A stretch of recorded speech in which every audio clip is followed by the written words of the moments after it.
और उत्तर प्रदेश से इस वक्त बड़ी खबर आ रही है। बहराइच हिंसा के आरोपी का एनकाउंटर हुआ है। एनकाउंटर में आरोपी सरफराज को गोली लगी है, जानकारी मिल रही है। बहराइच में जो हिंसा हुई थी उसका आरोपी था सरफराज। जानकारी ये मिल रही है कि एनकाउंटर हुआ है और एनकाउंटर में आरोपी सरफराज को गोली लगी है।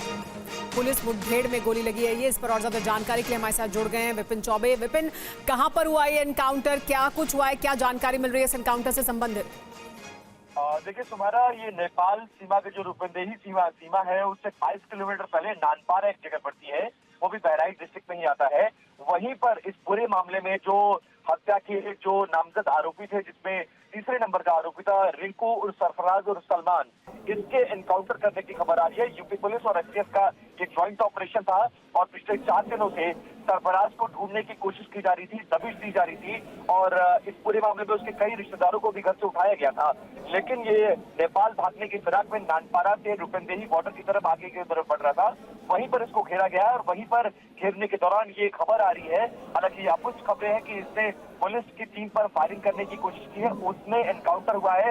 लेकिन अभी बहुत अपुष्ट जानकारी है, बाकी इंफॉर्मेशन की हम डिटेल कर रहे हैं, टॉप ऑफिशियल के संपर्क में है और ये पता चल रहा है कि फिलहाल सरफराज का एनकाउंटर कर दिया गया है।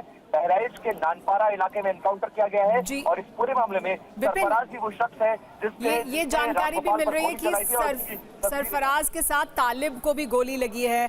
तो गोली लगी है या एनकाउंटर हुआ है, यानी मौत की खबर आ रही है, क्या है जो जानकारी मिल रही है फिलहाल? और दोनों के लिए क्या यही जानकारी है, क्या तालिब और सरफराज से संबंधित? देखिए, कुल 6 आरोपी थे सुमारा इस पूरे मामले में। इन 6 आरोपियों में से सरफराज भी नामजद आरोपी है। इसके अलावा उसका पिता अब्दुल हमीद नामजद आरोपी है, उसका भाई फहीम आरोपी है और उसको जेल भेजा गया है। लेकिन बाकी लोग फरार चल रहे थे, इनको गिरफ्तार करने की कोशिश की जा रही थी और अभी ये खबर आ रही है कि नानपारा में एनकाउंटर हुआ है, 2 लोगों को गोली लगी है और ये दोनों में से अभी इनकी मौत हो गई है या नहीं, क्योंकि अभी अस्पताल जा रहा है, कंफर्म किया पुलिस ऑफिसर अभी कंफर्म नहीं कर रही है। लेकिन ये जरूर है कि एनकाउंटर की बात कंफर्म है, एनकाउंटर हुआ है। बहराइच के नानपारा में एनकाउंटर हुआ है, 2 लोगों को गोली लगी है और ये दोनों नामजद आरोपी है जो नेपाल भागने की फिराक में थे।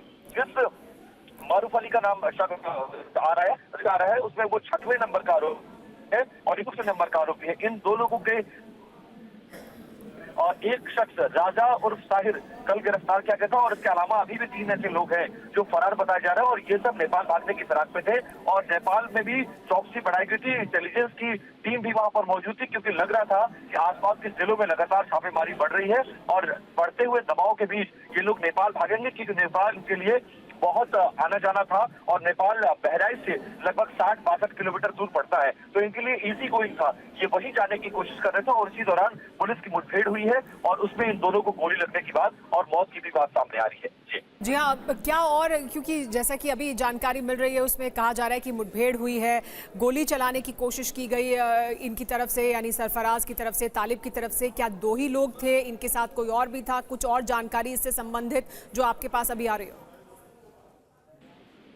देखिए, सिर्फ अभी इतनी इन्फॉर्मेशन सुमारा मिल रही है क्योंकि लगातार मैं कंटिन्यूसली आपके साथ फोन पर हूँ और अधिकारियों को मैसेज करके हम लोग इन्फॉर्मेशन मांग रहे हैं।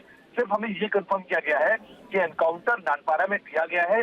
2 आरोपी जो इस पूरे मामले में नामजद थे वो नेपाल भागने की फिराक में थे, उनको घेरा गया है, कॉर्डन ऑफ किया गया है, सरेंडर करने के लिए कहा गया है, उन्होंने गोलीबारी की है और आलाए कत्ल यानी जिस वेपन से रामगोपाल मिश्रा को मारा गया था वो वेपन भी उनके पास बरामद होने की बात कही जा रही है। तो बहुत अपुष्ट जानकारी आ रही है, लेकिन एक चीज पुलिस ने कंफर्म कर दिया है कि हाँ, एनकाउंटर हुआ है और 2 लोगों को गोली लगी है, उनको अस्पताल ले जाया जा रहा है। अस्पताल पहुंचाने के बाद ये तय हो पाएगा कि वो दोनों जिंदा है या मर गए, लेकिन ये जरूर है कि एनकाउंटर हुआ है और सरफराज और फहीम को गोली लगी है। जी, तो सरफराज और फहीम को गोली लगी है, एनकाउंटर हुआ है, इसके पहले गिरफ्तारियां भी इस पूरे मामले में हुई थी। तो अब और इस मामले में और कितने लोग हैं जिनकी तलाश पुलिस को है इसके अलावा, या तमाम लोगों को या तो गिरफ्तार कर लिया गया है या ये 2 लोगों का एनकाउंटर?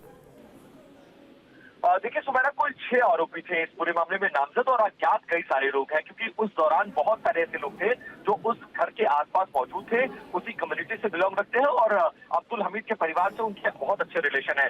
ऐसा माना जा रहा है कि अंदर ऊपर गोली चलाने वालों में से उसको खींच के अंदर ले जाने वालों में से और उसको टॉर्चर करने वाले में से कई सारे लोग थे, जिसमें से 6 लोगों को, जिस रामगोपाल मिश्रा की मौत हुई है उसमें 6 लोगों को आइडेंटिफाइड किया है उनके चचेरे भाई ने, जिन्होंने मुकदमा लिखवाया है और ये बताया कि अब्दुल हमीद, उनके 2 बेटे और इसके अलावा 3 और लोग जिनको वो पहचानता है वो इस हत्याकांड में शामिल है। उसी तहरीर पर इन 6 नामजद लोगों के खिलाफ FIR दर्ज करवाई गई थी और दर्ज करवाने के बाद पुलिस लगातार दबिश दे रही थी, क्योंकि पुलिस पर प्रेशर बहुत ज्यादा था और इस पूरे मामले में लगातार पिछले 5 दिनों से, यानी 13 तारीख की घटना को अंजाम देने के बाद से आज 17 तारीख है, लगातार ये 5 दिनों से ये लोग फरार बताए जा रहे थे और पुलिस लगातार इनके जानने वाले, इनके दोस्तों, इनके परिचितों, इनके रिश्तेदारों के हाथ दबिश डाल रही थी और इनको गिरफ्तार करने की कोशिश कर रही थी। इस बीच STF, यूपी पुलिस और इंटेलिजेंस एजेंसीज को, जो इस पूरे ऑपरेशन में लगी हुई थी, जिनको लगाया गया था गिरफ्तारी के लिए, उनको ये इनपुट मिला कि ये लोग नेपाल भागने की फिराक में हो सकते हैं। इसीलिए